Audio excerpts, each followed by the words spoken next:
So my portion of the research was on trebuchets, trebuchets were used in the Middle Ages to assist in siege warfare as they could fling objects over fortifications. Around the 12th century the trebuchet was invented. This weapon could fling objects weighing up to 350 pounds. It was so effective that even after the invention of gunpowder, counterweight trebuchets were still used. The earliest was a traction trebuchet, where a person would pull down on the lever to launch the object. Next, the counterweight trebuchet was invented, and this design stayed as the main type of trebuchet.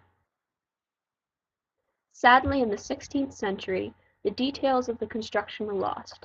In 1984, a French engineer revived the trebuchet and based its design on remaining documents from the 1300s.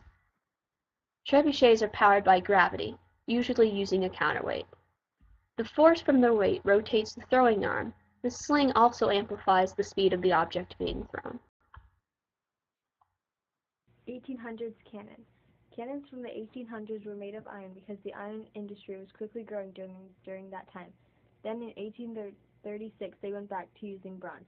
Cannons from the 1800s used gunpowder made of charcoal, saltpeter, and sulfur. The charcoal was made of carbon and saltpeter is made of potassium nitrate. They use the ratio of 6 to 1 to 1, which is carbon to saltpeter to sulfur. Potassium nitrate, sulfur, and carbon react together to form nitrogen and carbon dioxide, which are expanding gases to provide the propelling action of the powder.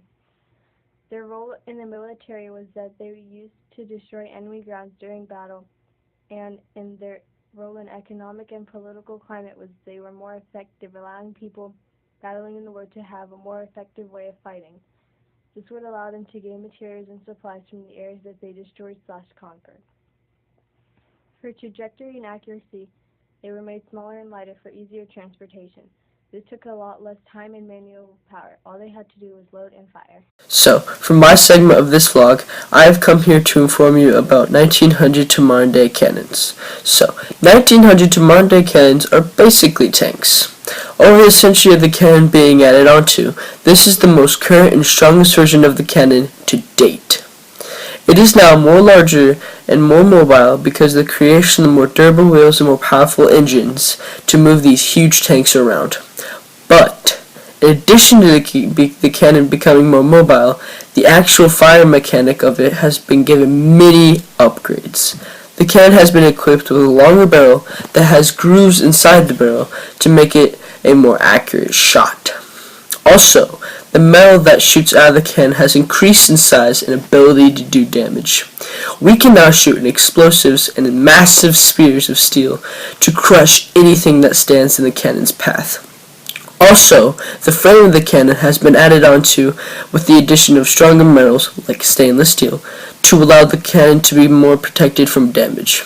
Also, throughout this process of more damage and protection, we can now fire the cannon with computer technology.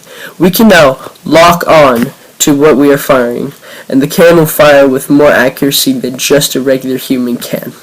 But overall, the modern day cannon is very powerful compared to the older version of the cannon and has massive powers of destruction.